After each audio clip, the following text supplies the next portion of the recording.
જય શ્રી કૃષ્ણ, જય શ્રી રામ. અન્નપૂર્ણા રસોઈ ઘરમાં તમારું સ્વાગત છે.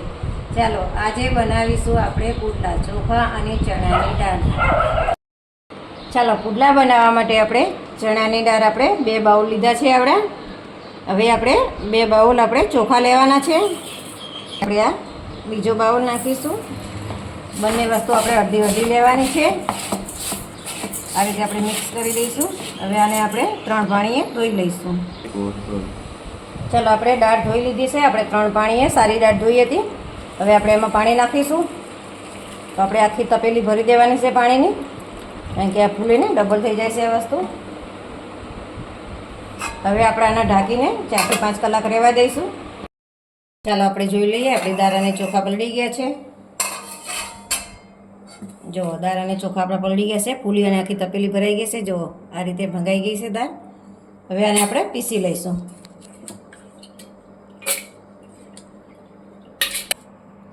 ચાલો આપણે આ દાળ ચોખા પલાળે ત્યારે આપણે મેથી પણ પલાળી દીધી હતી. આપણે અડધી ચમચી જેટલી મેથી પલાળી છે એ આપણે પીસવામાં નાખી દેવાની છે. અને આપણે આ દહીં નાખવાનું છે. આપણે અડધી વાટકી જેટલું દહીં લીધું છે. ચાલો આપણે જોઈ લઈએ. જો આપણું સરસ પીસાઈ ગયું છે. આપણે આ પુડલા બનાવવાના છે એટલે આ રીતનું થીક રાખવાનું છે. આપણે આમાં થોડુંક પાણી નાખીને પીસવાનું છે એટલે આ રીતનું થાય. આ જ રીતે આપણે બધું પીસી લઈશું. ચલો આપણું બધું પીસાઈ ગયું છે. જો અને આ રીતે થોડીક થોડીક કણીવાળું રાખવાનું છે જ.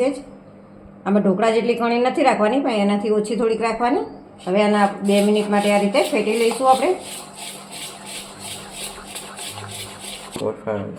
ચાલો આપણે જો 2 મિનિટ માટે સરસ ફેટાઈ ગયું છે. અને જો એકદમ કેટલું ફૂલી ગયું છે ફેટ્યા પછી. હવે આપણે આને ઢાંકીને 4 થી 5 કલાક જેવું રહેવા દેવાનું છે. આ રીતે આપણે ઢાંકીને ગરમ જગ્યાએ રહેવા દેવાનું છે એટલે હાથો આપણો સરસ આવી જાય. ચાલો આપણે જોઈ લઈએ. જો આપણું બેટર બહુ સરસ થઈ ગયું છે. જો ફૂલી ગયું છે અને જાળી પણ સરસ પડી ગઈ છે. હવે આપણે કોબીજ લીધી છે આપણે 100 ગ્રામ, એ પણ આપણે છીણી લીધી છે. 2 આપણે ડુંગળી લીધી છે, એ છીણી લીધી છે. 2 ટમેટા મોટા લીધા છે, એ છીણી લીધા છે. કોથમીર અને લસણ, આદુ અને મરચાંની આપણે પેસ્ટ લીધી છે. ચાલો હવે આપણે આ બધું બેટરમાં નાખી દઈશું.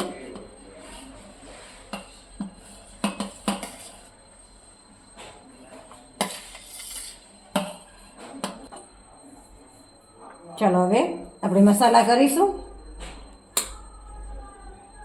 અડધી ચમચી આપણે હિંગ નાખીશું. 1 ચમચી જેટલો આપણે અજમા લઈશું, એને આપણે આ રીતે મસળી નાખીશું.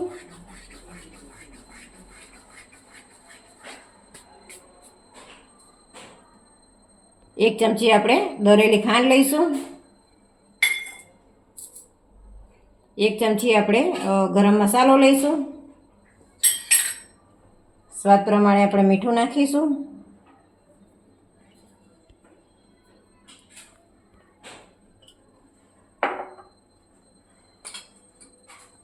ધાણા જીરું લઈશું. હવે આપણે આને મિક્સ કરી દઈશું. આમાં તમારે હળદર કે મરચું નાખવું હોય તો પણ નાખી શકાય.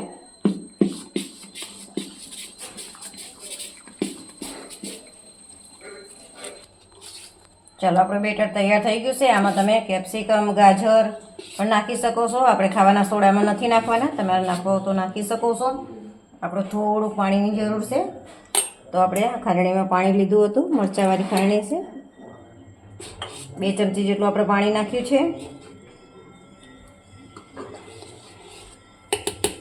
હવે આપણે 2 મિનિટ માટે આમ રહેવા દઈશું, કારણ કે બધો મસાલો ભરી જાય. ચાલો હવે આપણે પેન મૂકી દીધું છે. હવે આપણે આ રીતે તેલ લગાવવાનું છે પહેલાં. હવે આપણે આ રીતે ભીના કાપીથી લૂછી લેવાનું છે.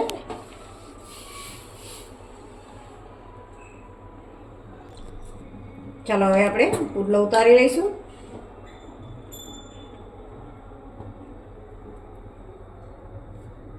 આ રીતે આપણે પુડલા શેપમાં બનાવી દેવાનું છે.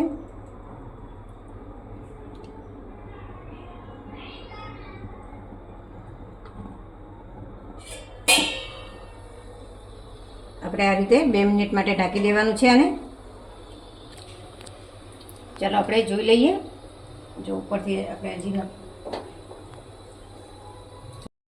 ચાલો આપણે જોઈ લઈએ. જો ઉપરથી સરસ થઈ ગયો છે. હવે આપણે આને પલટાવી દેવાનો છે.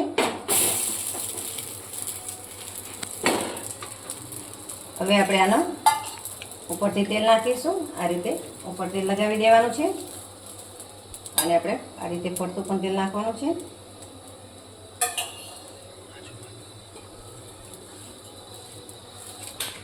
હવે આપણે 2 મિનિટ માટે આ રીતે ઢાંકી દઈશું. ચાલો હવે આપણે જોઈ લઈએ. હવે આપણે આને પલટાવી દઈશું. જો આ બાજુ સરસ ચડી ગયો છે એ રીતે નીચે પણ ચડી જશે.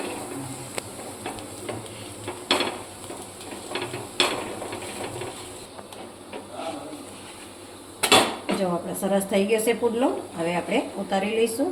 આ રીતે આપણે બધા પુડલા બનાવી દઈશું. ચાલો આપણા પુડલા સરસ તૈયાર થઈ ગયા છે. તો તમને આ વિડીયો ગમ્યો હોય તો સબસ્ક્રાઈબ કરો, બેલ આઇકોન જરૂરથી દબાવજો અમારા રેસીપી વિડીયો સૌથી પહેલાં જોવા માટે.